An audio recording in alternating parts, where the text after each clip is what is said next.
Hello दोस्तों, welcome back to my channel. तो आज हम शुरू करते हैं साधारण ब्याज के बहुत ही महत्वपूर्ण प्रश्न, वो भी ट्रिक के साथ। ठीक है, मैं बेसिक भी बताऊंगा और ट्रिक भी बताऊंगा। जो जो प्रश्न बेसिक से हो सकते हैं उन्हें बेसिक से बताऊंगा, और कुछ ऐसे प्रश्न हैं जो ट्रिक से होंगे, उनको मैं ट्रिक की सहायता से बताऊंगा। अगर साधारण ब्याज का कभी भी प्रश्न आता है तो आपको करना क्या है, यहाँ पे क्या लिखा है 10% और यहाँ पे लिखा है समय। तो सबसे पहला काम आपको क्या करना है कि जो दर दिया रहेगा उसमें हम समय से कर देंगे गुणा। ठीक है, दर में अगर हम समय से गुणा कर देते हैं तो हमारा फ़ायदा क्या होगा, तो 3 गुणे यहाँ पे 10%, ये हमारा निकल के आ जाएगा 30%। पहला काम तो ये हो गया। अब इस 30% को अगर हम भिन्न में तोड़ते हैं तो ये हो जाएगा 30 बटे में हो जाएगा 100, एक जीरो से एक जीरो कट जाएगा। हमारा जो वैल्यू निकल के आएगा वो निकल के आएगा 3 बटे में 10 हो जाएगा। ठीक है, ये जो 10 रुपये आया है ना, ये हमेशा मूलधन रहता है। ये जो 3 रुपये आया है ये हमेशा साधारण ब्याज लगता है। 10 रुपये में 3 रुपये का ब्याज लग रहा है तो टोटल कितने रुपए हो रहे हैं, टोटल रुपए हो रहे हैं 13। ये हमेशा अमाउंट मतलब कि मिश्र धन होता है। अब हर चीज़ आपको पता होगी, जो हर में लिखा होगा वो मूलधन होता है, जो घात अंश में लिखा होता है वो साधारण ब्याज होता है। इन दोनों को जो जोड़ने पर मिलता है वो मिश्र धन होता है। पर सवाल में तो मूलधन 10 रुपये नहीं है, सवाल में मूलधन कितने रुपए हैं, 500। मतलब कि 10 रुपये नहीं है, कितने रुपए हैं, 500। तो 10 में किस चीज़ से गुणा कर दें कि 500 आ जाए, तो आपको पता है अगर 10 में हम 50 से गुणा करते हैं तो हमारा कितना आ जाएगा, तब हमारा वैल्यू आ जाएगा 500। तो उसी प्रकार अगर हमें साधारण ब्याज निकालना है तो यहाँ पर कितना था, 3 में अगर हम 50 से गुणा कर देंगे तो ये हमारा आ जाएगा 150, और ये निकल के आ जाएगा साधारण ब्याज। अगर मिश्र धन पूछा होता तो 13 में 50 से गुणा कर देते तो 13 पच्चे 65, 650 रुपये ये जो निकल के आ रहा है ये निकल के आ जाएगा मिश्र धन। तो दोस्तों बहुत ही अच्छे से आप समझ चुके होंगे कि करना क्या है पूरे सवाल में। ठीक है, सबसे पहले दर और समय को गुणा कर लेते हैं, अगर दिया होगा तो यहाँ से क्या होगा, फिर इसको हम भिन्न में चेंज कर लेते हैं। जो हर में वैल्यू होती है वो हमेशा मूलधन होती है, जो अंश में होता है वो साधारण ब्याज होता है। इन दोनों को जो जोड़ने पर मिलता है वो मिश्र धन होता है। तो सवाल में अगर साधारण ब्याज दिया है तो साधारण ब्याज से तुलना करेंगे, अगर मिश्र धन दिया है तो मिश्र धन से तुलना, साधारण ब्याज दिया है तो साधारण ब्याज से तुलना। तो जो दिया होगा उसी से हम तुलना करके उत्तर को निकाल लेंगे। अब चलो ऐसे एक सवाल और करते हैं, तब ये क्वेश्चन नंबर 2 करते हैं। ये है क्वेश्चन नंबर 3, पहले कर लेते हैं। लिखा है कि कोई धन 3% वार्षिक ब्याज की दर से 10 वर्ष में रुपये 650 हो जाता है, तो वह धन ज्ञात कीजिए। 3% है और समय कितना दिया है, दर। तो आपको पता है सबसे पहला काम 3% में हम दर से गुणा करते हैं 10 वर्ष, तो ये कितना हो जाएगा 30% होगा, परसेंट हटेगा तो बटे में 100, एक जीरो से एक जीरो कट जाएगा। हमारा जो वैल्यू निकल के आएगा वो निकल आएगा 3 बटे में 10, 10 में 3 जोड़ देंगे तो ये निकल के आ जाएगा 13। यहाँ पे जो वैल्यू होती है वो मूलधन होती है, यहाँ पे जो वैल्यू होती है वो साधारण ब्याज होती है, और यहाँ पे जो वैल्यू होती है वो आपका मिश्र धन होती है। पर मिश्र धन 13 रुपये नहीं है, क्वेश्चन में क्या कह रहा है कि रुपये 650 हो जाता है। कोई धन मतलब हमें मूलधन नहीं पता है, लेकिन 3% वार्षिक ब्याज की दर से 10 वर्ष में कितना हो जा रहा है, 650। तो मिश्र धन कितना रुपये दिया है, तो मिश्र धन दिया है 650। 13 में किस संख्या से गुणा करेंगे कि 650 आ जाए, तो 13 पच्चे 65। कितने से गुणा करना पड़ेगा, 50 से अगर हम गुणा करते हैं तो हमारा निकल के आ जाएगा 650। हमसे पूछा क्या है, धन पूछा है, तो धन हमारा कितना है 10। 10 में भी हम किससे गुणा करेंगे, 50 से। तो 10 में अगर हम 50 से गुणा कर देते हैं तो हमारा कितना निकल के आ जाएगा 500।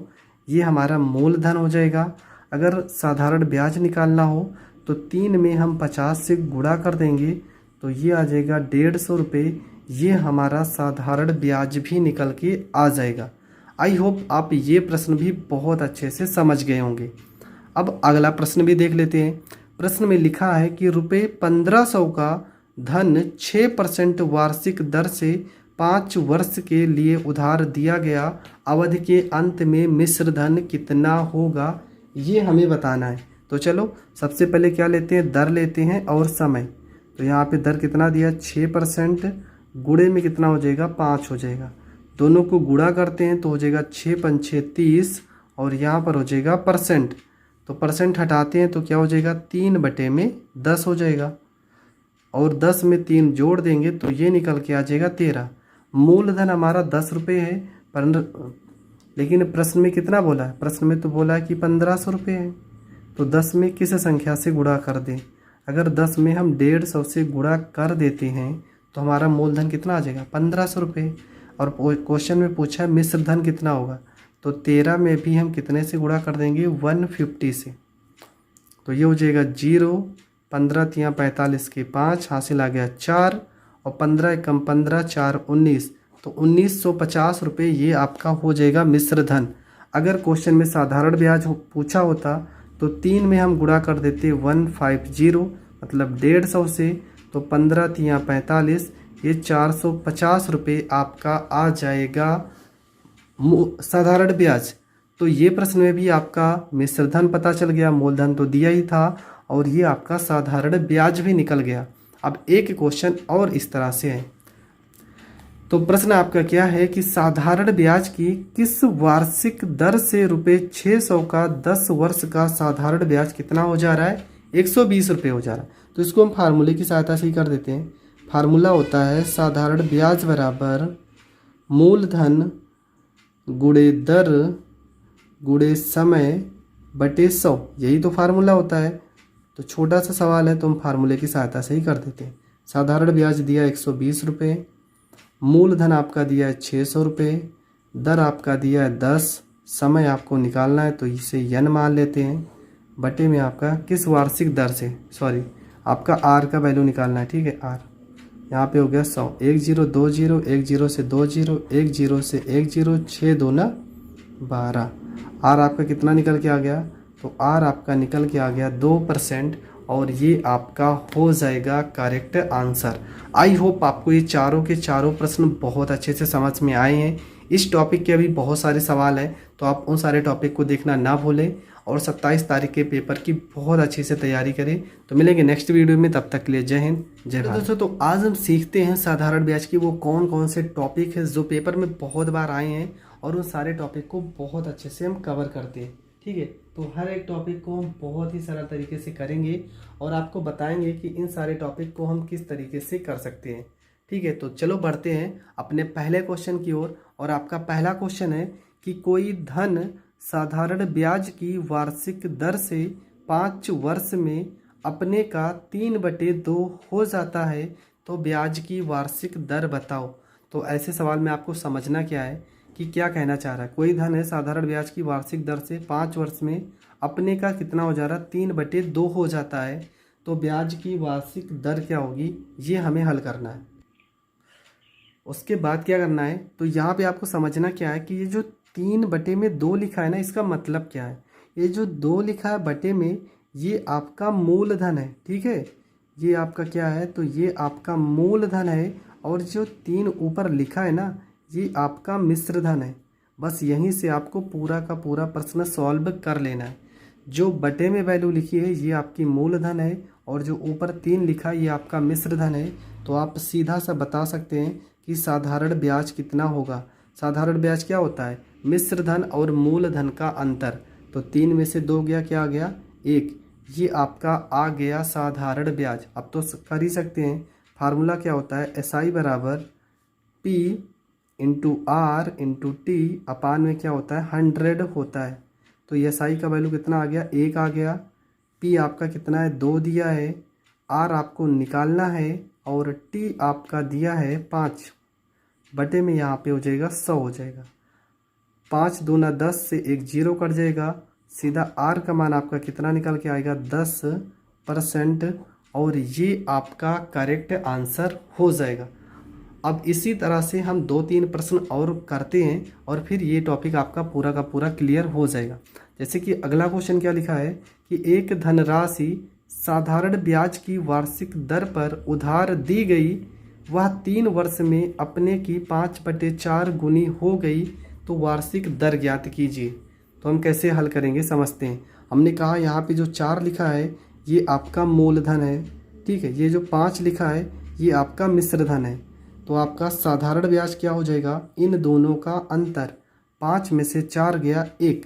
फार्मूला लगाते हैं, SI बराबर P into R into T, upon में हो जाएगा 100 हो जाएगा। SI आ गया 1, P आपका 4 आ गया, R हमें नहीं पता है, T हमें पता है 3, बटे में ये 100 हो जाएगा। 4 से अगर 100 को काट देते हैं तो ये निकल के आएगा 25। अगर हम 25 को ऊपर गुणा कर देते इधर 25 से कम 25 हो जाएगा, और ये 3 इधर गुणे में तो इधर बटे में आ जाएगा, बराबर में R हो जाएगा। तो ये R बराबर आपका कितना आ गया, 25/3%। ये आपका करेक्ट आंसर हो जाएगा। ऐसे ही अगले प्रश्न की ओर बढ़ते हैं। तो हमारा अगला प्रश्न क्या लिखा है कि रमेश ने सुरेश को कुछ धन साधारण ब्याज पर 4 वर्ष के लिए उधार लिया और अवधि के अंत में सुरेश ने 6/5 गुना धन वापस किया, ब्याज की वार्षिक दर बताओ। तो क्या होगा, यहाँ पर आपका मूलधन कितना हो जाएगा, तो 5 हो जाएगा, मिश्र धन कितना हो जाएगा, 6 हो जाएगा ये, और साधारण ब्याज कितना हो जाएगा, इन दोनों का अंतर 1 हो जाएगा। तो फार्मूला लगाते हैं, SI बराबर P into R into T, upon में 100 हो जाएगा। SI की जगह पर 1 लिखेंगे, P आपका 5 है, R आपको निकालना है, T दिया है 4, बटे में 100 हो जाएगा। तो 5 को 4 से गुणा करोगे, 100 को इधर भेजेंगे तो 100 एकम 100 हो जाएगा, और ये हो जाएगा 5 चौको 20, गुणे में R, 20 पंचे 100। R का वैल्यू कितना निकल के आ रहा है, तो R का वैल्यू निकल के आ रहा है 5%, और ये आपका करेक्ट आंसर हो जाएगा। बढ़ते आज के लास्ट क्वेश्चन की ओर। आपका लास्ट क्वेश्चन है कि साधारण ब्याज की किस दर से कोई धन 5 वर्ष में 2 गुना हो जाएगा। मान लेते हैं कोई धन दिया है, कितना दिया है, यहाँ पर 1 रुपये मान लेते हैं, और कह रहा अपने का 2 गुना, 1 रुपये से कितना रुपये हो जा रहा है, 2 रुपये हो जा रहा है। कोई धन होगा 1 रुपये, 1 रुपये से कितना हो जा रहा है, 2 रुपये। आपको समझना है कि जो 1 रुपये है ना, ये आपका मूलधन है, और ये 2 रुपये हो रहा है ना, ये आपका मिश्र धन है, और यहाँ पर इन दोनों का जो अंतर 1 रुपये आ रहा है ना, ये आपका साधारण ब्याज दिया है। बस क्लियर हो गया। अब फिर से हम कर लेंगे क्या, फार्मूला लगाएंगे, SI बराबर में P into R into T, बटे में हो जाएगा 100। यहाँ पर 1 आ गया, P आ गया 1 आ गया, R हमें नहीं पता है, T आ गया 5, बटे में 100। 5 से 100 को काटेंगे 20 बार में, 20 इस साइड गुणा हो जाएगा, तो R का वैल्यू कितना निकल के आ जाएगा, R का वैल्यू निकल के आएगा 20%, और ये आपका करेक्ट आंसर हो जाएगा। आई होप आपको ये प्रश्न भी बहुत अच्छे से समझ में आया होगा। आपका पेपर 27 तारीख को है, तो जितना हो सकता है मैं उतना जल्दी से जल्दी जिस टॉपिक के क्वेश्चन जल्दी ज़्यादा आते हैं उन सारे टॉपिक को क्लियर कर दूंगा। तो मिलेंगे नेक्स्ट वीडियो में, तब तक के लिए जय हिंद, जय भारत।